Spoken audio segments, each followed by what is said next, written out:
Good morning, good afternoon, good evening, good whatever time of day it is. Thank you for tuning in to Conversations with Dr. Don. This show is produced and broadcast from Portland, Oregon, in the US of A on the 17th of December in 2014. And for your first-time viewers, Conversations with Dr. Don is an ongoing series of one-hour standalone talk shows where I interview interesting people like most of you out there about who they are as unique, one-of-a-kind individuals, and about whatever it is we decided to talk about. My guest this evening, Pamela Bates, referred to me by a friend who was on the show some short time ago as a pianist, and we had a good time with her, and I liked her so much I says, find me some other talent, and she found Pamela. So here we are. How are you feeling right now? Wonderful, thank you. You're not nervous? Just a little bit. I'm very nervous. I'm always nervous. Oh, all right. Well, I'll get nervous. Yeah, and I've read a little of the material you sent to me talking about who you are and things we might talk about. So that's going to make it easier for us to go for an hour talking about stuff. All right. You're an interesting woman. Oh, okay. So, as the first half of the show, we talk about who you are personally, so the viewers will have an idea where you're coming from when you voice an opinion, or you have an idea, you talk about the president or whatever. Oh, all right. So let's start off. I was born in New Orleans, Louisiana in 1928, and I'm red, white, and black racial heritage, not necessarily in that order. Okay. You can tell by how I look. And I lived in New Orleans for my first 18 years, went in the military and got discharged and came to Southern California. And I have 5 daughters, all grown, and grandchildren, and I lost count of my great-grandchildren. That's a bit of a brief history of who I am. So let's talk about you. All right. Did you know that I ask a trick question now and then? Sure, I wouldn't be surprised. You know me already, huh? Yeah. So, where were you born? I was born in Pine Bluff, Arkansas. Arkansas? Yes. You don't sound like an Arkie. Well, sometimes I do, because I was raised by my great-grandmother, so. Yeah. Why were you born? Why? Yes. That's my trick question. Yeah, that's your trick question. All right. Okay. Yeah. Why were you born? Do you have an answer for that? Why was Pamela born? Because I was meant to be, to live in such a time as this. That's what I think. And I believe you, and I think I agree with what you're saying. And anything unusual about your identity, your racial or cultural heritage, other than being an Arkie? Well, my cultural heritage is mainly verbal, because it has a mix of 3 major ethnicities or persons of color, primarily African American, Chinese on my dad's side, and Native American. And that's all been oral history passed down, but it's been passed down by reliable sources and confirmed. So in the paperwork they have you fill out for different reasons, do you put down triracial, or what do you claim primarily? African American. Yes, okay. Yeah. I confuse them and confound them. I've been doing it for years and years. I put down all of the above. Yeah, or check 3 boxes. 3 boxes, yeah. Yeah. And do you have a religious preference? If I ask you a question that you don't want to answer, you don't have to answer. All right. Yeah? All right. What's your religious preference? Do you have one now? I am a Christian. Yes. A particular denomination, Baptist, born again, or I belong to the Foursquare denomination. Foursquare? Let's say a few words about that. The Foursquare denomination is a form of Christianity, and we believe in God. And we believe in Jesus Christ as the Son of God that God sent to earth in order for us to learn about God's love and to receive salvation merely for the asking. And a woman by the name of Amy McPherson started the Foursquare denomination out of Los Angeles, California. I can't remember exactly when. Do you have a church locally here in Portland? Yes, I do. It's in Gresham, Oregon. Yeah. Do you go to services regularly over there? Yes, I do. And I serve in leadership. Right now I just serve on a prayer team, but I have served on church council. And I've also been part of the leadership team for a separate nonprofit, Marketplace Northwest. And what we did was we organized and created and facilitated monthly networking and informational sessions for business owners and corporate leaders to help them through the process of structuring their businesses and being successful. Yes. So how many members of your religion have the same sort of calling that you do? Are they business persons or just ordinary citizens for the most part? A mixture of people, absolutely. Just anyone who wants to explore what God is all about and learn how to just be a better person and treat other people with respect and dignity and do the things that that Christ exemplified when he was living here on earth. So have you been affiliated with that religion all your life? Well, that denomination. That denomination. Yeah, if I could just say, there's a difference between religion and Christians have decided to accept to have a personal relationship with God through Jesus Christ. And so it's all, Christianity is all about developing and growing in that relationship with God, Christ, and with other people. And then religion is something that you do, that you choose a structure, a group of people to grow in your faith. And that's my understanding. Sure. So there's Christianity is Presbyterian, Baptist, Catholic. There's a lot of denominations of Christianity and structures to choose from. Have you been other denominations before Foursquare? One. You can probably guess. I was raised a Baptist. Yes. Yes. And how long have you been a part of the Foursquare? About 17 years. That's a while. Yeah. And it's similar to Baptists. We're Pentecostal, and a lot of Baptists are Pentecostal. So, but it's the same teaching, the same basic foundations. Now, that's my explanation, and I hope I don't mess up if there's any people from my church that are out there looking. I don't think you messed up. Okay. No, I don't think you will mess up. Judging in the first few minutes I spent visiting with you about how you are, what you're saying. Okay. And your formal education?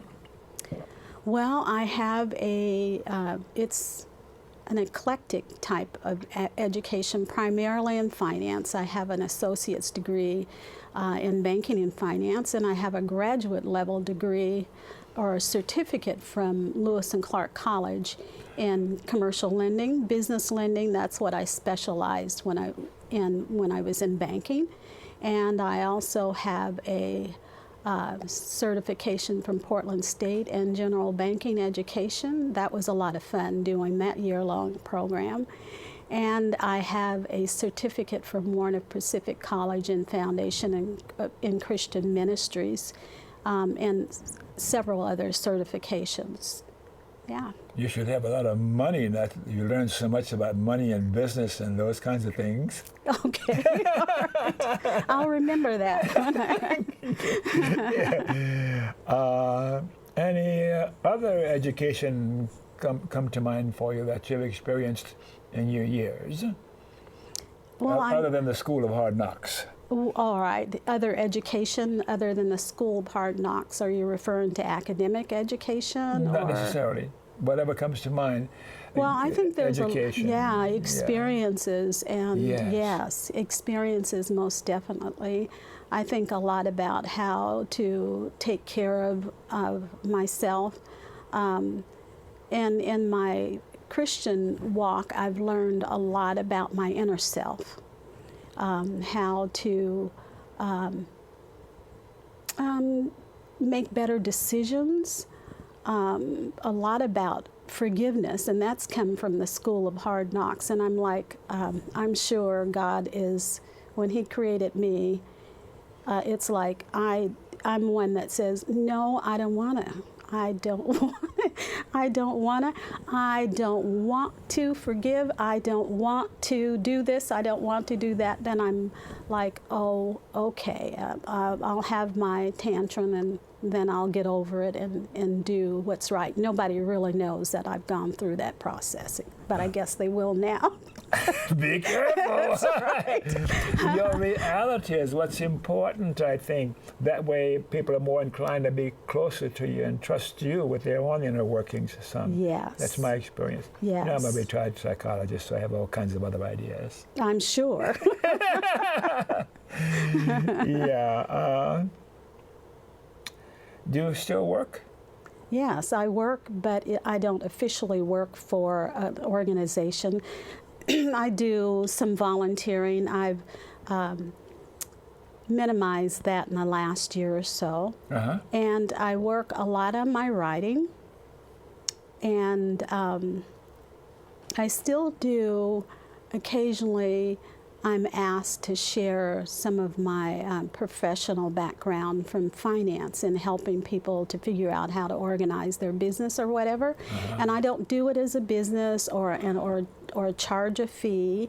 And it's just something that I share with, and I try to stay abreast of what's happening in the world of finance. I really enjoy it. Why do you do that and don't make any money at it? I just haven't put things together yet. Okay. Eventually I will. Yes. Yeah. And since you retired, though, rather formally or officially a year or so ago, what have you been doing? What you just mentioned now, your writing and your poetry. Did you bring some poetry with you? I did. Okay. I did. Yeah. So we'll do that later on. All okay, right. If you finish with this bio stuff. Yeah. And do you have a partner, a wife, a husband, a boyfriend, or any? You got to be fashionable nowadays, politically correct, you know. No, I don't. You don't have any of the above? I just have to be myself. Well, no, not at the time. Sure. Yeah. You're looking forward to having another relationship with somebody? I think eventually I'll remarry. How soon will you be ready for that? Are you really ever ready? No. No, I love your responses. Not really. Are you available now? Well, this is getting a little bit. That's why I tell you don't answer the questions that you care to answer. Just say, no, we pass on that. It's okay. You know, I don't want you uncomfortable. No, I'm not uncomfortable. Okay. I'm not uncomfortable. Yeah. So you're available for some eager guy who looks at you on screen and says, I'm in love with that lady, I'm going to meet Pamela? It has to be the right person, and they have got to measure up to some pretty high standards because I have high standards for myself. Wow, okay. I hear you. Okay. You ever going to say something else? It'll be okay, no. Okay. Any children or grandchildren? I have a son and 4 grandsons. What's your son do? Well, I think he's really very, very private. So yeah, Okay. yeah, he's a good guy, and he does he does tech work for installing commercial direct TV, etc. How He's old are really your, smart. yeah, how old are your grandkids? Oh my goodness. I'm not going to answer that. Yes, I am. What am I getting myself into no, here? I have one that is in his 20s, and I have one that's 19, 15, and 7. See, I was very careful not to ask you when you were born, but you're telling me anyhow, right? Yeah, eventually you were going to get around to it, but you still don't know. Delightful. All right. Your political persuasion, are you left, right, or center, or what? Politically, generally speaking. Oh, I think Liberal, conservative, yeah, or that whatever. is one question I'm kind of going to refrain from answering, only Sure. because someday, maybe even soon, I may go back to a regular part-time job at an organization or whatever, and I just really don't want to put that out there. Of course. Yeah, so Yes. thank you so much for You betcha! How about any memberships in social or political or civic organizations? Do you have any of those you can tell me about? I belong to the ACLU and NAACP and a whole bunch of other liberal or leftist organizations. Well, I used to, years ago, belong to the NAACP, but I haven't for a while. But I still try to connect and read and know what they're doing, because it's an excellent organization. And right now I'm not affiliated with any organizations, but up until about a year ago I was a member of the Willamette Valley Development Officers Association. Yes. Yeah, and that's the major organization for nonprofit professionals in Oregon and in Southwest Washington. And I was a member of OAMI for a while. Say that again. OAMI, Oregon Association of Minority Entrepreneurs. Yes, okay. And I have been involved in Kiwanis in several Chamber of Commerce, one in Vancouver, Gresham, just briefly in Portland, and that's over the years. And just, but now I'm not really an official member of any organization. Kind of cleared the slate and narrowing down where I really want to be and where I can be the most effective. You're spending a lot of your time in your writing, in your poetry? Yes, and also a lot of time, which I won't go into detail about those guys. Hopefully someday they'll come on your show and tell you personally about themselves. But we have several youth in our family, and I'm in the middle of, I was in the middle of two generations, older generation and the younger generation. So the last, Me too. yeah. So weekly I send out a family inspirational text, and I've been doing that for 2.5 years, and I just enjoy staying up on top of what my family's doing and hopefully being a role model and an encouragement to the younger people. Yeah. God, you got me thinking about my own life. Yeah. Any persons from the past or alive today that you particularly admired or admire or looked up to? Any names come to mind for you? Anybody? Yeah, one name comes to mind, and I was just thinking about that when we were talking about what we should talk about on the show tonight. Sure. And when I think about poetry, well, I can't help but think how Maya Angelou influenced my decision to cultivate and expand my poetry, although it's a little bit different from her poetry, but that's one person that comes to mind. And I always wanted to meet her, and she did a couple of shows in Portland, and in 2001 I did get to go to one, but there were, I didn't have a chance to meet her in person, but it was glorious. I think I was in the audience there. Then you know. Yeah. Yes. I know why the caged bird sings. I know why the caged bird sings. Yeah. Mm-hmm. Okay. It's kind of a turning point book that I read years ago for me. Yeah. Mm-hmm. Did you see her interview by Bill Moyers on public television?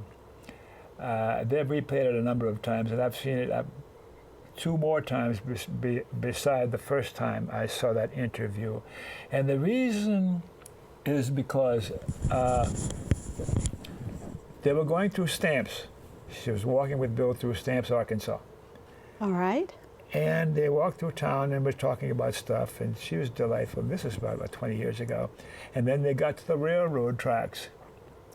And she turned to Bill Moyers and she says, I can't go over there. I know I'm a woman now, it's different, but I just can't go beyond here. Because the memories were so powerful from her childhood. Yes. There. Yes. Very moving. If you get a chance to see that interview, her talking about her living her real self to Bill Moyers, who was that kind of an interviewer. And she got to those railroad tracks and she just wouldn't go. She stopped and backed up, wouldn't cross those railroad tracks. All right. And she's a beautiful poet. Yes, yes. But you have some poems. Let me get an idea what you're going to be talking about or reading so we can allow enough time for them. Oh, all right. Well, it just depends on what you think is appropriate and what your viewers would want to hear. But I made just a short list of some from my book. And then I have one in this little handmade book of poems that I wrote, I believe at Christmas time about 2003. I was so overwhelmed by the goodness of God and how through faith and the support of all of my friends and family, how I had just overcome a lot of adversity. And really, no one, hardly anyone knew how it affected me on the inside. But I just sum it up in this phrase is really, it's because of my faith that I didn't have a breakdown or that I'm still in my right mind. Although some people may disagree with that. No. I won't. No, don't. I better be careful. Yeah. So it sounds like maybe we should periodically, not this moment, let you read one or two of your choice. Whenever you're ready. And then we'll talk some more and then play it by ear. Is that okay? That's great. All right. Yeah, a creative creature that you are. How about you read one now, because we'll be taking a break in another 5 minutes or so. All right. Would you like me to start out with, which one do you want me to start out with? I'm not sure what they're about, so you make a choice. Okay. Well, I'll read Happy. I just like the title. How's that? That may start out good. It's going to be okay. Yeah, yeah. Okay. Just a backdrop.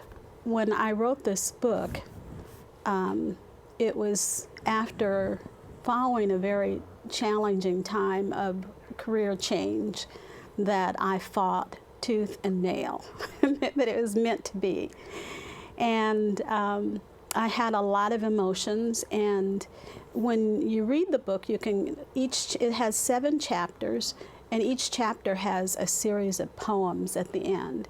And I've been told by close friends and colleagues that have read the book that you can almost just read the poetry and it tells a story in sequence.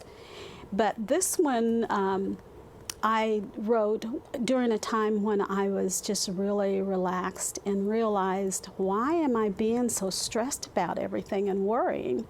Why don't I just be happy and just let this go and allow God to guide me through this process? So that's it. All right. In the intimate stillness of my time alone, I enjoy calm and quietness. The captured essence and safety of home is most joyful. A new depth of gratefulness grasps a deeper understanding and appreciation for the simple in life. There is a peace which floods the spectrum of my soul, piercing the playfulness of my heart. Freedom lies at the core of who I am, freedom of choice to be fulfilled and abundantly happy. Beautiful. Thanks. Yeah. And you're living that today. Yes. It shows. Thank you. Thank you. Mr. Director, may we take a break now? And the mic's off for...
Thanks for staying tuned, and for you viewers who are just channel shifting and stumbled across this show, you're watching Conversations with Dr. Don. It's an ongoing series of 1-hour standalone talk shows where I interview interesting people, like most of you out there, about who they are as unique, one-of-a-kind individuals and about whatever it is we've decided to talk about tonight. And my guest, Pamela Bates, and I having an interesting discussion about who she is so far, and we'll talk some more about other things about her and her interests, and particularly her poetry and her writings. And I'm charmed and fascinated by what you're about and how you're about what you're doing. So let's go on from there. Let's see, I got some cheat questions here. Be making a transition to a nonprofit management orientation. What does that mean? Well, the transition from finance to nonprofit was kind of an unexpected delight. I just really loved finance and just thrived there. And I've been recruited just about every place that I've worked, which is very complimentary and nice. Of course. And I was between jobs. I had been recruited to a small bank in Portland, and the position wasn't going to start for 4 months. And that's about the time I started writing poetry. Someone found out that I had some time off and felt that I should go to work as a loaned executive with United Way here in Portland. Mm-hmm. What they do is every year they hire several people from different industries, etc., to come in and help with their workplace giving fundraising campaigns. Mm-hmm. And I'd always wanted to do that when I was a banker, but I could never, the company couldn't afford for me to be gone 4 months. That was very exciting. That was my very first exposure to nonprofit. It was a good fit because with a finance background, I was used to asking people to borrow money to bank with us, etc. So it was real easy for me to ask people to give to a worthwhile cause. Of course. That's how I got into nonprofit fund management and nonprofit management. Eventually, I acquired a position at a nonprofit for about 2 years, and I was laid off, and that's fine, that happens. It was during a real economic downturn. But I've always been involved with nonprofits on some level, even as a banker, whether it was teaching junior achievement, whether it was serving on boards, whether it was structuring an organization. Why nonprofits? Well, that's just it. I think that just happened to have been kind of a byproduct of the interest in a particular organization, more than anything else. Okay. Yes. And a certificate in Foundations in Christian Ministry. What is that about? Well, that was years ago when I was getting involved in leadership and ministry at a local church in Portland. I had all these questions about other faith structures, and I know what I believe, and I am definitely a Christian, and that is not going to change. But I had all these questions that I wasn't getting answers from other people, and not being critical of people. But I wanted to understand so that I could respect people and where they were coming from, and at least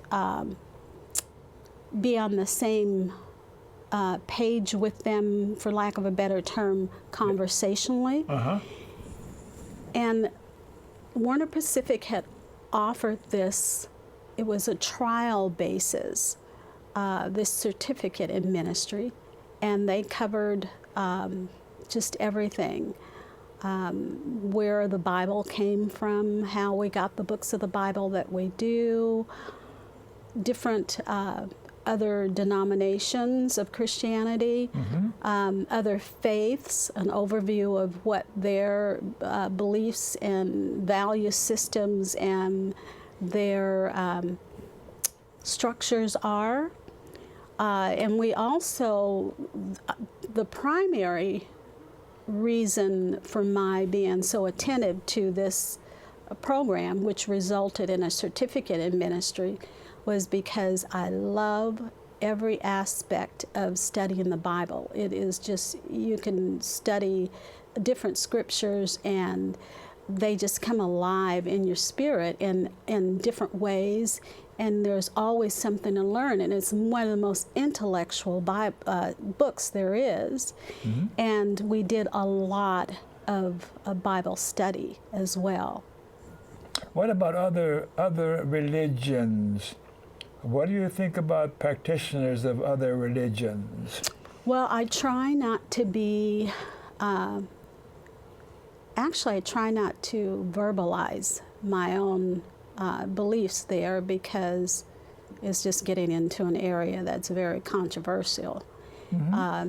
But my understanding from what I studied is that other religions are really based on a human being that lived on this earth.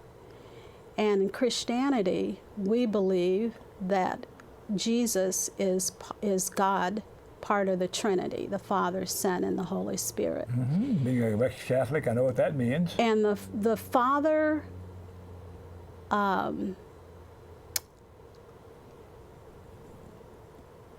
the Father, Son, and the Holy Spirit, part of the Trinity. And other religions, so to us, Christ is alive.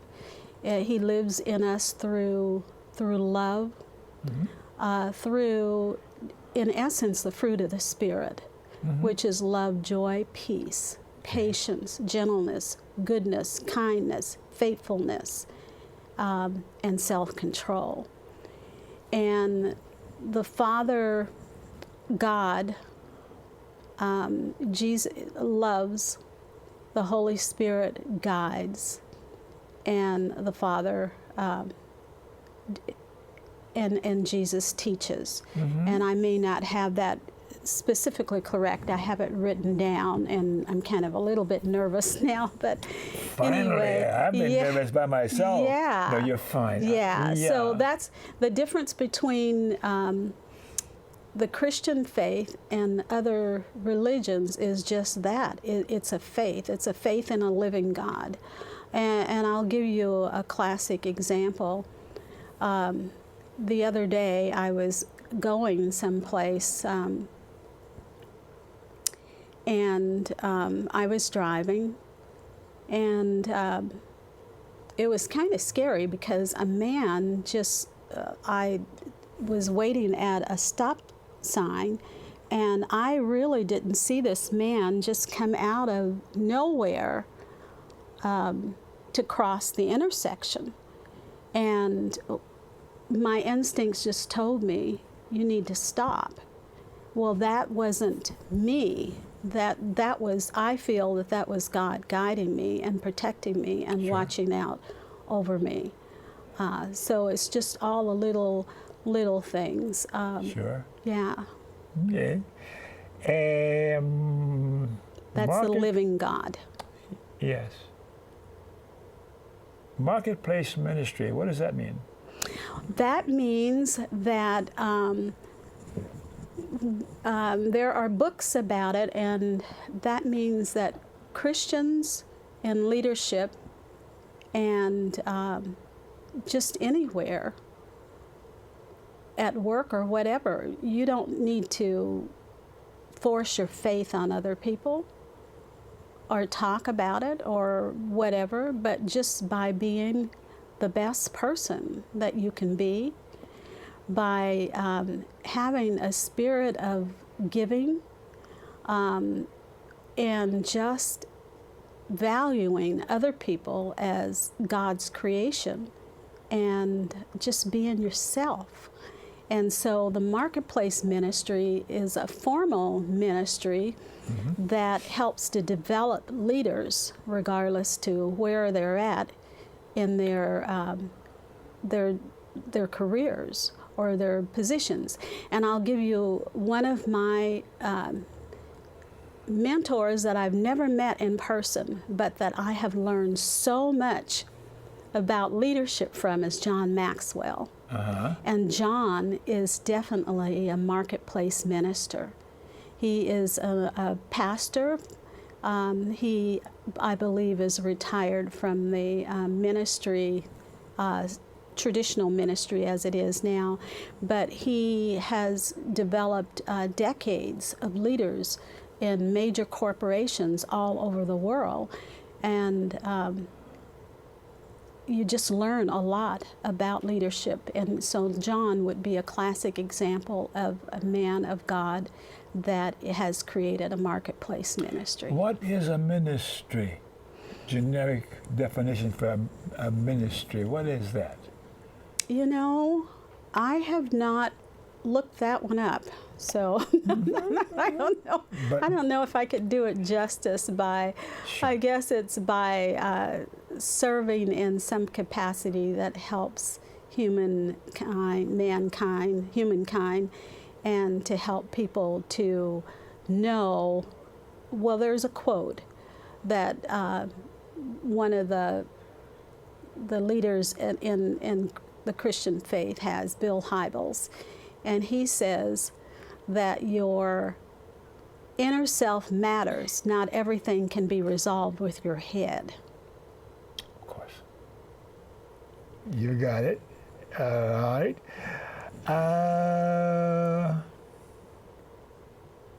Is it time for another poem? Okay. All right. Okay. You pick it. All right. I'm going to read. I'll save that one for last. Okay. Okay. Well, when I first started writing poetry, as I mentioned, it was during a difficult time of career transition that I just wasn't ready for. And for me, change is a little bit more challenging, I think, than most people. But I've learned what I need to do for myself to be comfortable with it. And I sent my sister some of the poems that I had written, and she said, well, I think that they are pretty good and you need to share those. So she persuaded me to enter a poetry writing contest, and I was very surprised that I got selected to be published in an annual book that the Library of Congress puts out, and they select several thousand new poets from all over the United States. I was surprised. Yes. And this one is called Resting, and it was the second poem that I got published, and I'll just read it. Please. All right. Resting in his arms, oh so sublime, resting under the spell of his love, assured he's all mine, resting beneath the peace of his strength and protection, resting experiencing the ultimate love that is pure perfection, resting. And of course, that resting, the person who I'm referring to as resting in is God.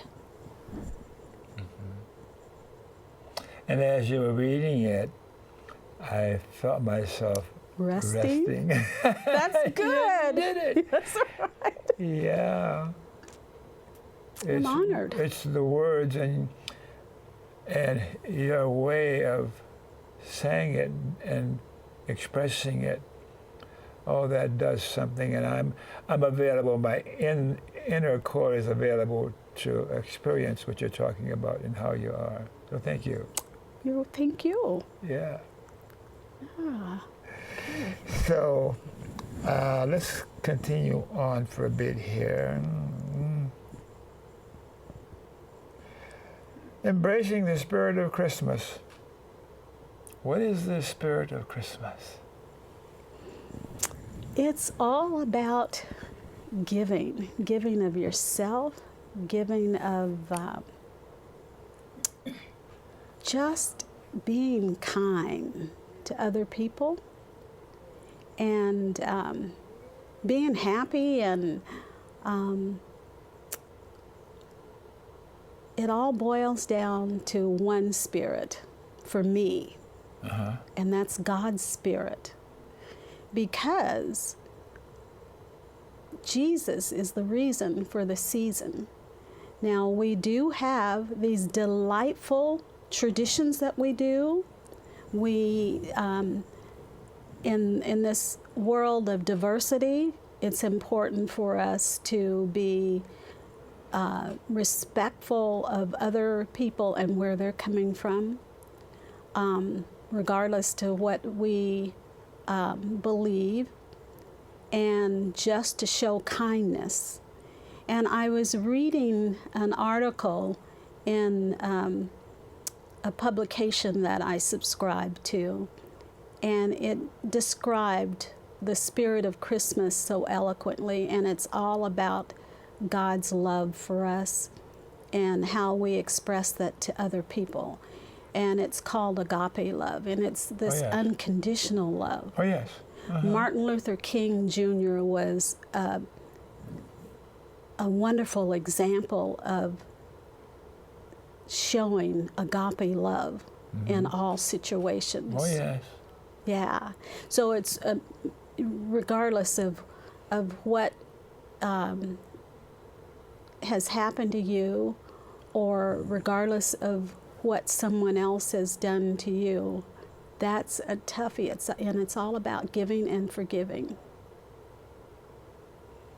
How are you at forgiving?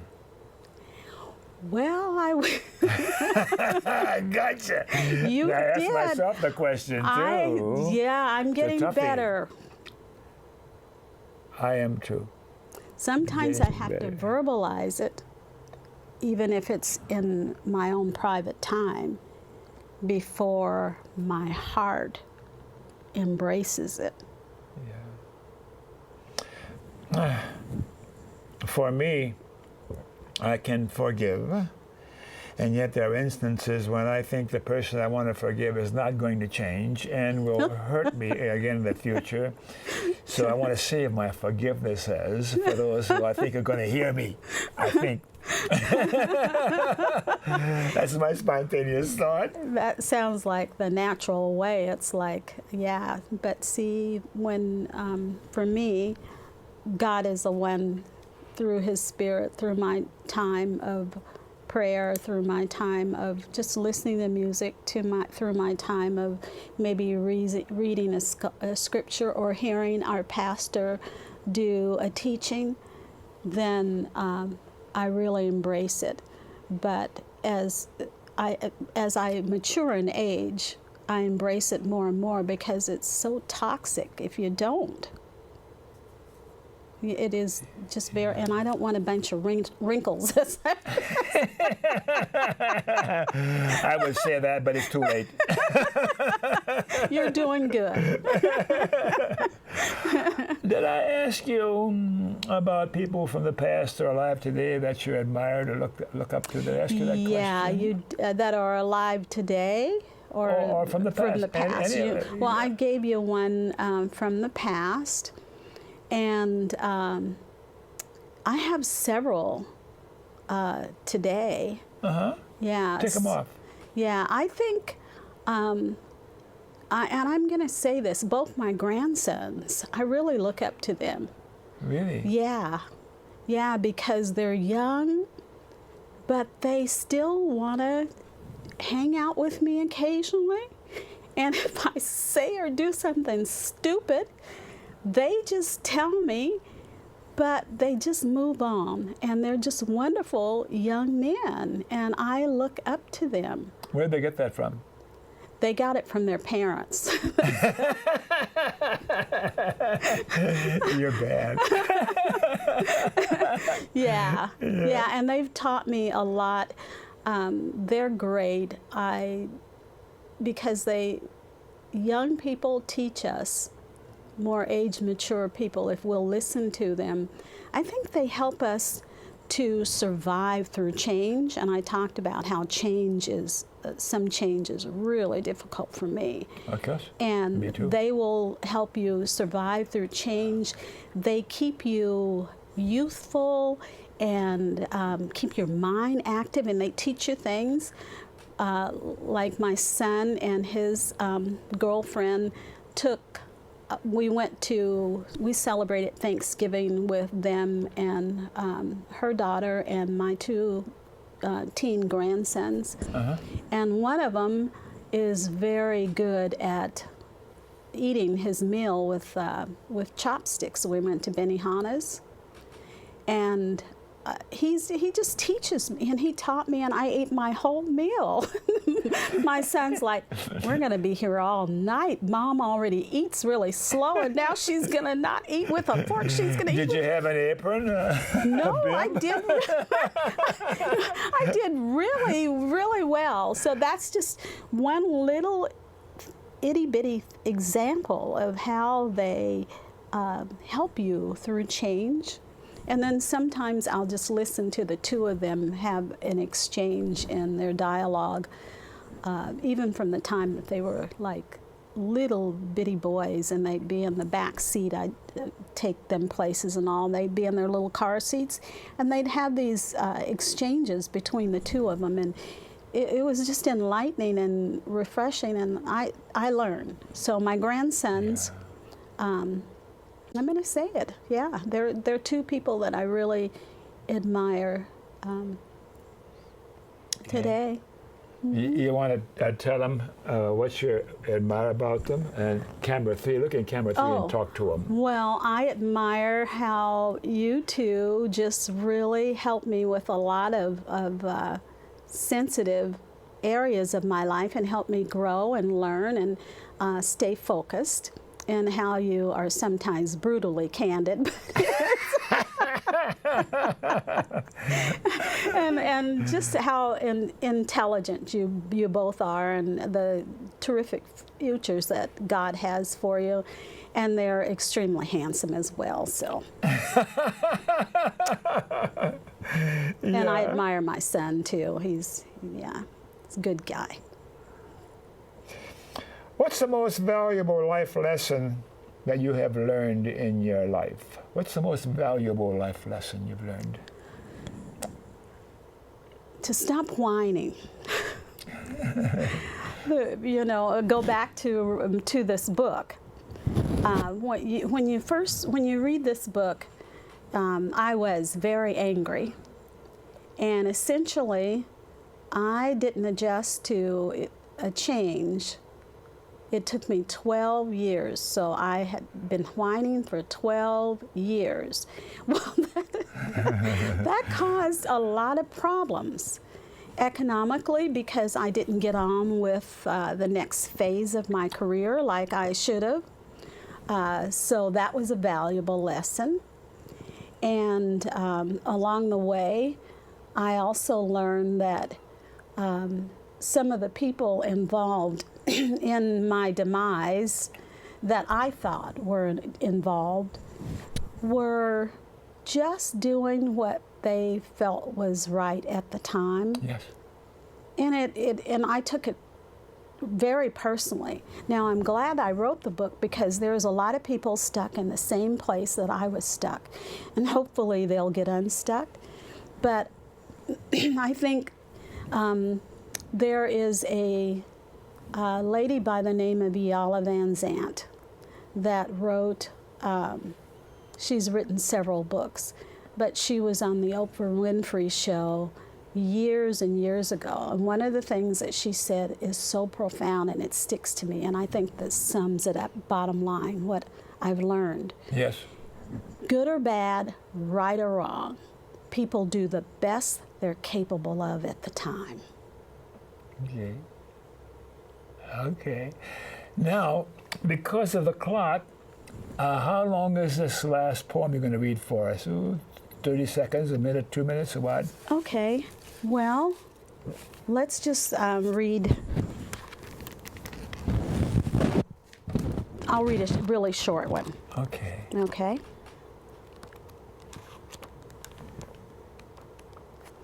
I'm going to read Heart to Mind. Heart to what? Heart to mind. Heart to mind. Yes. Mm-hmm. The mind generates ideas that may or may not appeal. The heart processes those ideas and decides what is good and what is real. The mind expands them, passing them back to the heart, expressing positive zeal. The heart and the mind, in perfect sync, birthing what is good and pure deep within our character to those around us to be revealed. Yes. Oh, you're good. I don't think. You are indeed. Thank you so much. Thank you very much. Let me ask you to leave one final word or message and a few words to the viewers. Anything you want to say, camera 3, about life or whatever, or our interview, anything comes to mind. You got a minute or so to tell them what you think, what's on your mind right now. Well, I would just like to really, if I may, say Merry Christmas. If you can't say Merry without smiling, and encourage people to embrace the spirit of Christmas, which is all about accepting one another as human beings. And I would just like to leave the audience with this quote by George Washington Carver.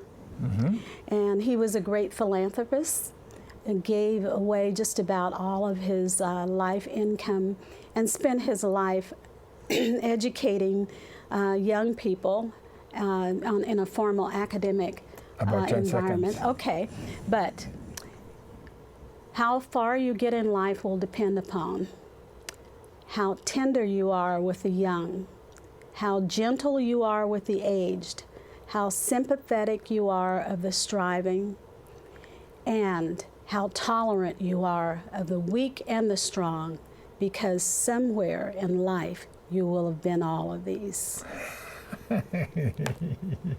Thank you so much. Thank you very much. You've been a delight.